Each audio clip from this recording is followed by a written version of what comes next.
আসসালামু আলাইকুম ভিউয়ার্স। দেশ এবং দেশের বাইরে থেকে যারা আমার এই ভিডিও দেখছেন তাদের সবাইকে আন্তরিক শুভেচ্ছা।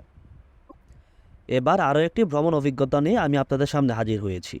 আমি এবার ফিরব খুলনা থেকে ঢাকা এনা ট্রান্সপোর্টের স্পয়লার এই হুন্দাই বাসটিতে। ইকোনমি ক্লাসের এই বাসে মাত্র 900 টাকায় খুলনা থেকে ঢাকা বা ঢাকা থেকে খুলনা ভ্রমণ করতে পারবেন আপনারা। প্রতিদিন 3টি ট্রিপ মিরপুর, কল্যাণপুর, ধানমন্ডি হয়ে খুলনায় যায়, আবার খুলনা থেকে একই পথ ধরে ফিরে আসে মিরপুরে। আজকে লাক্সারিয়াস এই বাসের ভ্রমণ অভিজ্ঞতা আপনাদের জানাবো, পাশাপাশি এনার ট্রান্সপোর্ট এবং এই হুন্দাই বাস সম্পর্কে কিছু তথ্য শেয়ার করব।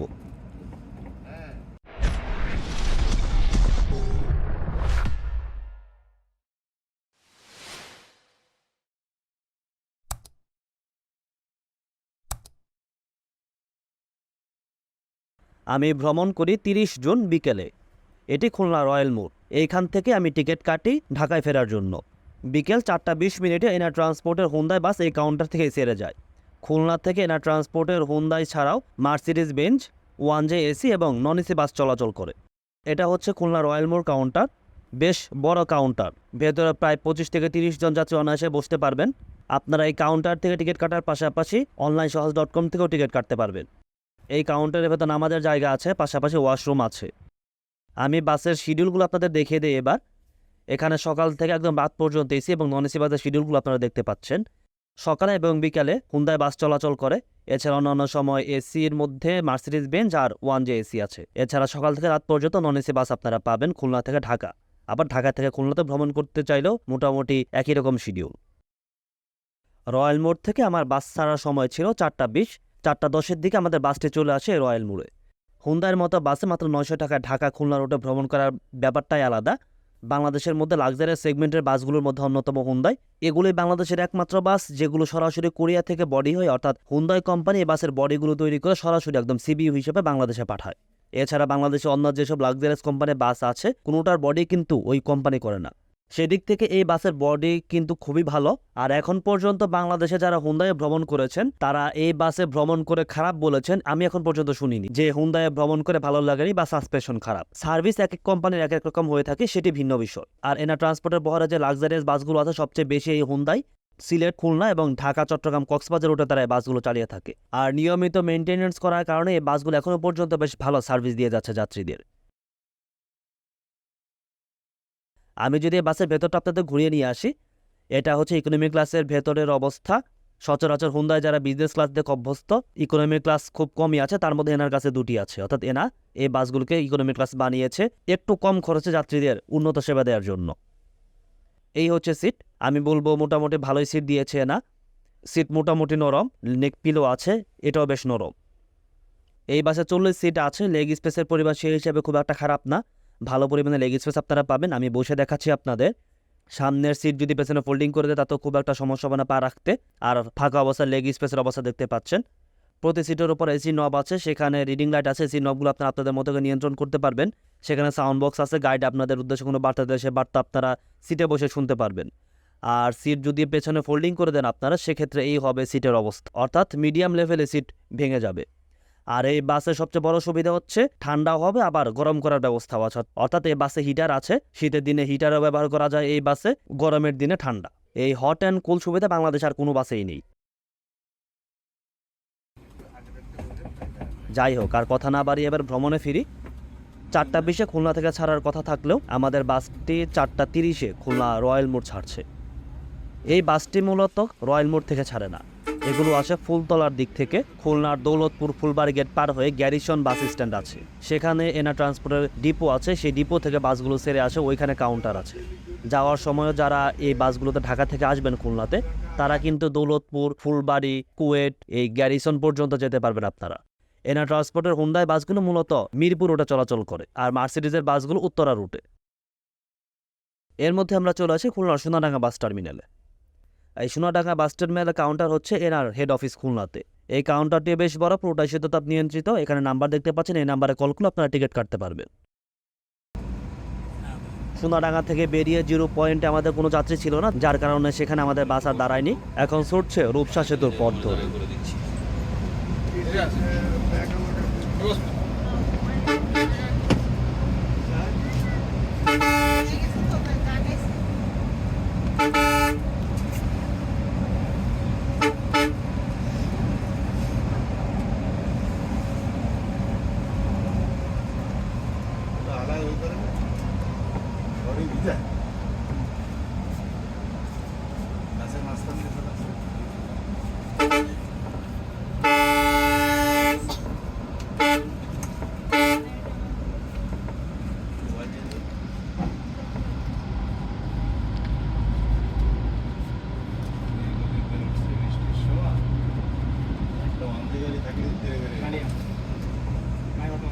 এই হুন্দাই বাসে চালক হিসেবে আছেন নাহিদ হাসান, বেশ পরিচিত একজন মুখ তিনি।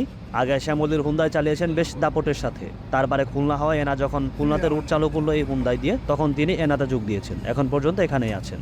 বাসের গাইড হিসেবে আছেন মনির হাসান ভাই, আর চালকের সহকারী হিসেবে আছেন সুমন ভাই। এই তিনজনই বেশ ফ্রেন্ডলি। পুরো পথ গল্প করতে করতে আমি তাদের সাথে ভ্রমণ করেছি।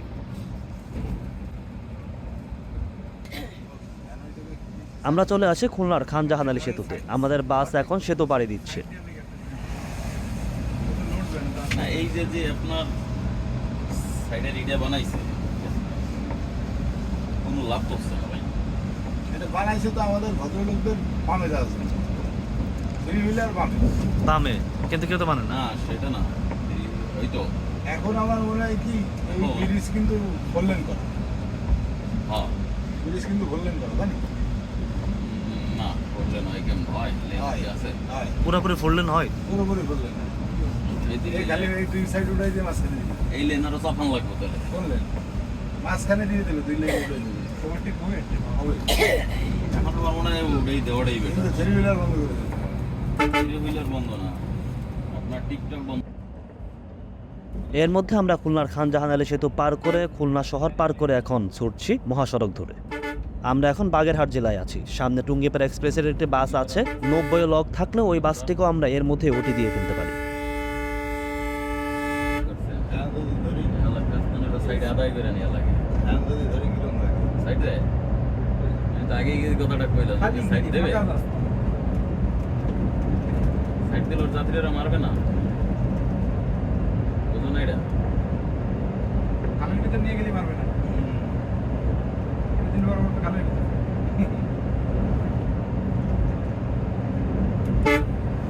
এই সময় বসো না, বসো বসো।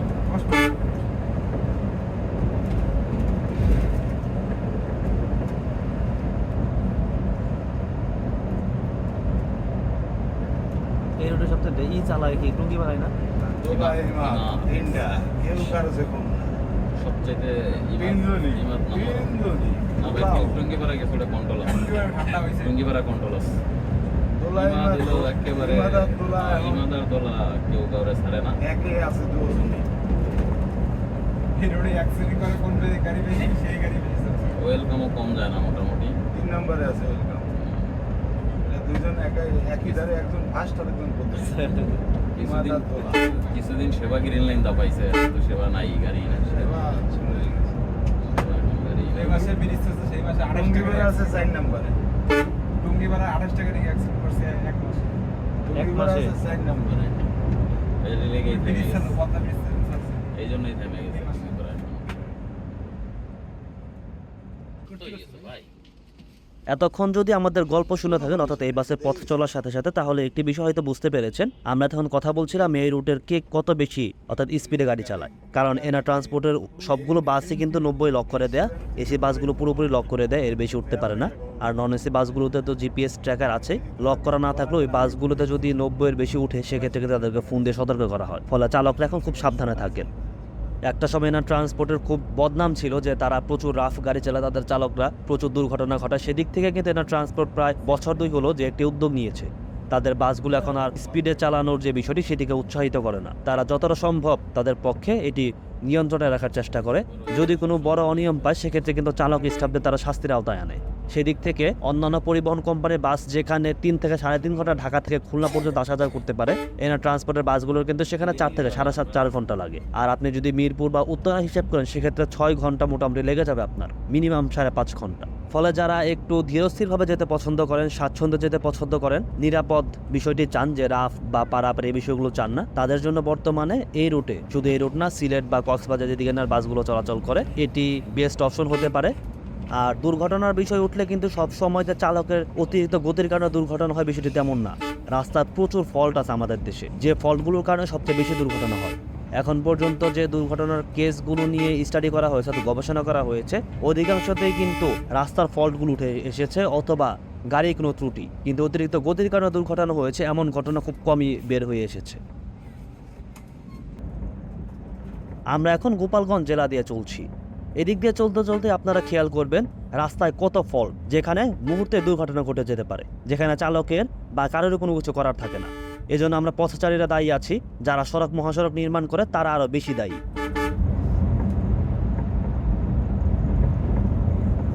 আরগুলো সব সরাই ফেলেছি।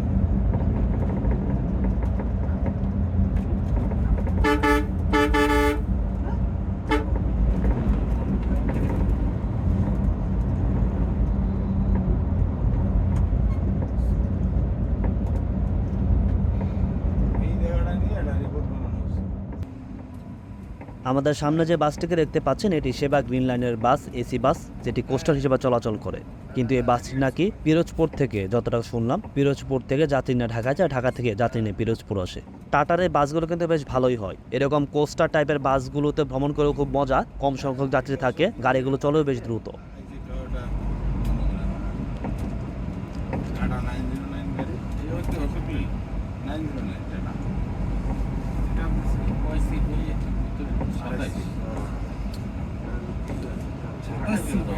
কোনটার সাথে কথা বলা যায়? গাড়িওয়ালা এটা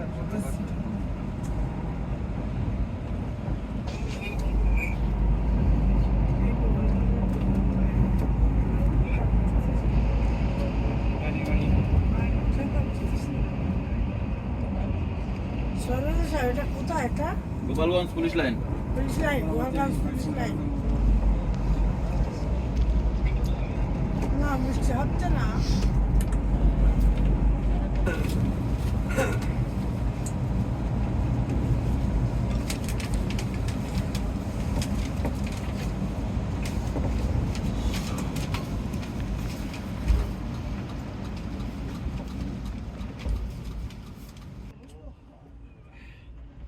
এরপর আমরা চলে আসি গোপালগঞ্জের ভাটিয়াপাড়া মোড়ে। এখানে হাতের বাম দিকে চলে গেছে নড়াইল যশোরের রাস্তা, আর আমরা চলে যাব হচ্ছে ঢাকার দিকে। এই মোড়ে দেখতে পাচ্ছেন গাড়ির জট লেগে আছে বিপরীত পাশে। একটি বাস রাস্তা আর এভাবে দাঁড়িয়ে আছে, পেছনে বাসগুলো আটকে দিয়েছে। এ হচ্ছে আমাদের দেশের চালকদের অবস্থা। আপনি কি মানুষ না প্লাস্টিক? ও বড় ভাই, ও জেবেস তাকাবে লাল হয়ে গেছে। ওরে কল পিড়া, মানুষ না প্লাস্টিক? ওরে কোন যায় পিড়া। আর আমি বেড়া রে, একা কল পুরো বেশি রাস্তাটা বসে block রয়েছে। করে দিছি। ও আগে মনে হয় রিক্সা চালাইতো, বুঝছেন? ওই রিক্সা লাগে মতো তাক যাই করেন ফেরবেন আমরা গালাগালি দিয়ে যা করেন। আন্নালে ঢাকা শহরের লোক আছে না।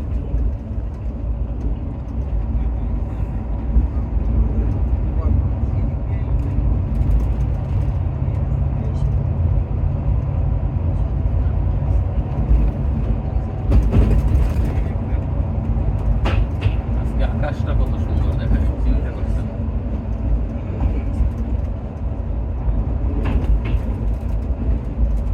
আর এই পার্ট যা পারবে না ভাই, এই পার্ট শুধু মারা পারবে। হুম। মানে ঘোড়ায় পানি পায় না, এগুলি পানি বৃষ্টির পেতে অনেক পানি সময় পাইছে, লাগবে। বৃষ্টির পানি পাইছে। এখানে পানি আসতেও সময় লাগবে না, পানি অনেক আসতে দেয় না।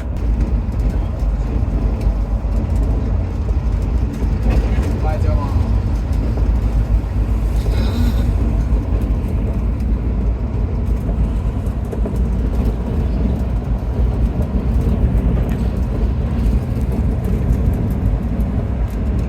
কিন্তু বিয়ে করবে, ছেলে কিন্তু ওরাই হাসি দেয়। ভাইরাল করে দাও। সমস্ত পার হয়ে যায় মাকে নামাজ পড়ছে। এরপর সন্ধ্যা 6:30টার দিকে আমাদের বাসটি হোটেলে প্রবেশ করছে। হোটেল সাম্পানে এই বাসে যাত্রা বিরতি দেবে। এই পথে যেসব বাস চলাচল করে সবগুলোই এই সাম্পান হোটেলে বিরতি দেয়। বিকল্প আর কোনো হোটেল এখানে নেই। আধা ঘন্টার যাত্রা বিরতি আমাদের এখানে। আমাদের হোটেল বিরতি শেষ। এখানে নামাজের বিরতি ছিল, মাগরিবের নামাজের। আধা ঘন্টার বিরতির শেষে আমাদের বাসটি এখন হোটেল থেকে বের হচ্ছে। 4:30টার সময় আমাদের বাসটি ছেড়েছিল, 2 ঘন্টা লেগেছে আমাদের হোটেল পর্যন্ত আসতে। আধা ঘন্টা বিরতি, সব মিলে 2.5 ঘন্টা।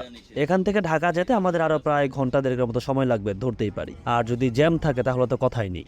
এখন দেখা যাক কি হয়। এখন পর্যন্ত লাক্সারিয়াস এই বাসে ভ্রমণটা বেশ উপভোগ্য।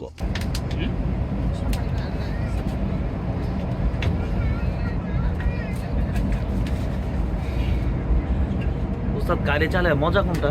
আপনার তো অনেক গাড়ি চালাইছেন, এটাই, এটাই না? এর জন্য আর কিছু না। যে কবে সে ভোগ আর রাস্তার উপর হুম। কমফোর্ট ট্রান্সপোর্ট বাংলাদেশের রাস্তা। বাংলাদেশের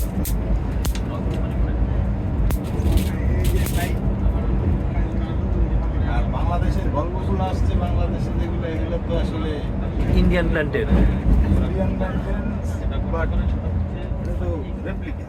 ওরা তো ফুল না, মানে ইউরোপিয়ান ভার্সন না। 2 লেনের সড়ক শেষ, আমরা এখন ঢাকা মাওয়া এক্সপ্রেসওয়েতে। এখানে সব মিলে সড়ক হচ্ছে 8 লেনের, এই 4 লেন একদম স্পিডের অর্থাৎ বিরতিহীন, আর পাশে সার্ভিস লেন আছে 2 লেনের। এতক্ষণ আমাদের বাস যেভাবে চলেছে অর্থাৎ 90 গতির মধ্যে, এখানেও আমাদের বাস ঠিক একই রকমভাবেই চলছে।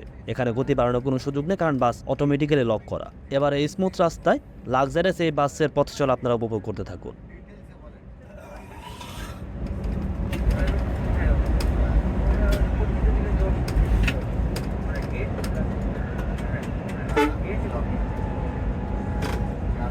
প্রথমে কার্বন কিসের এলসি দিবে?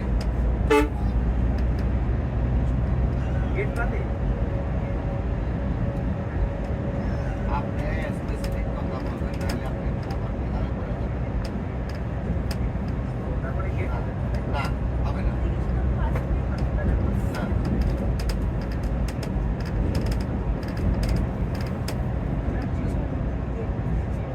আপনার কি বলতে চাই গার্মেন্টস তাকে যে আপনি তাকে দেখে বলছেন, কারণ এখানে তো আবার ব্যাকগ্রাউন্ড দেখতে হবে যে আপনি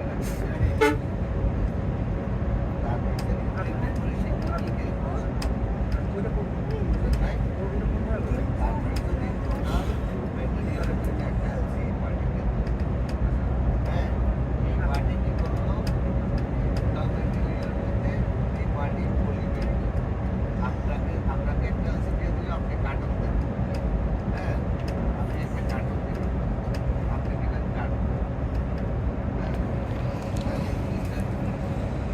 জিনিসটা হচ্ছে আপনি যদি কনফারেন্স না করেন, কনফারেন্স না করেন, এখানে ক্লাসে যাবেন, বুঝতে পারছেন? আপনি যাই না, তারপর আমাদের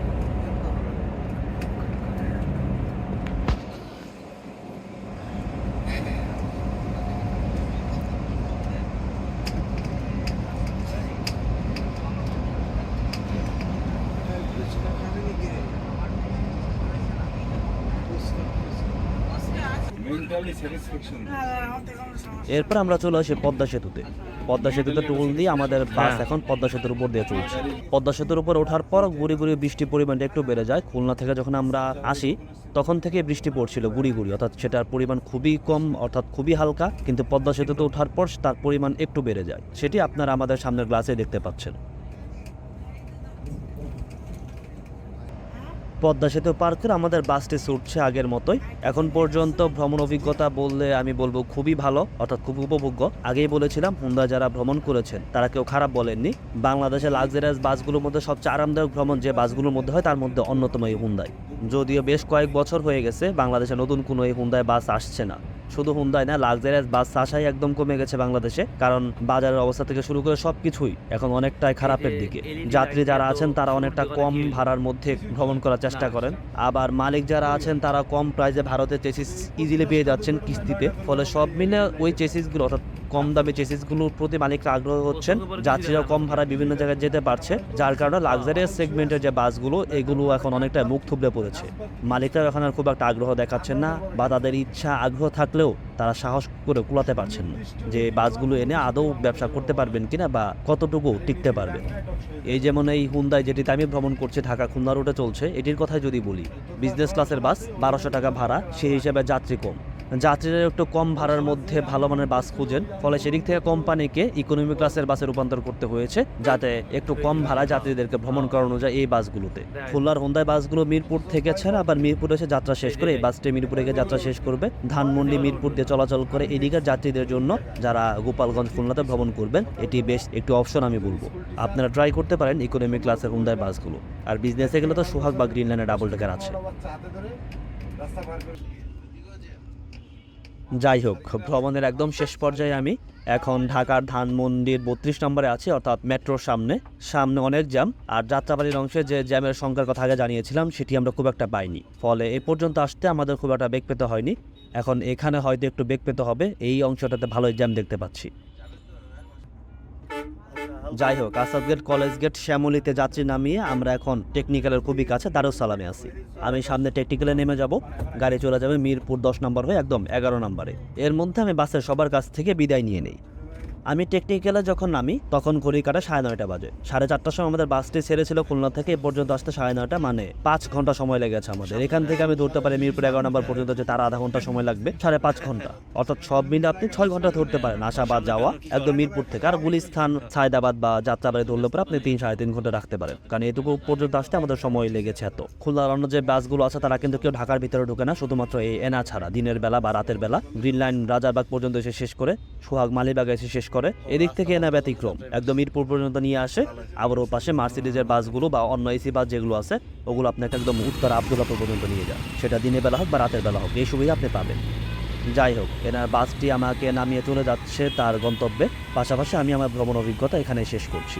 নতুন কোনো ভ্রমণ অভিজ্ঞতা বা নতুন যে কোনো তথ্য আমি আপনাদের জানানোর চেষ্টা করব আমার পরবর্তী ভিডিওগুলোতে। ততক্ষণ সাথে থাকবেন, পাশে থাকবেন। ধন্যবাদ সবাইকে।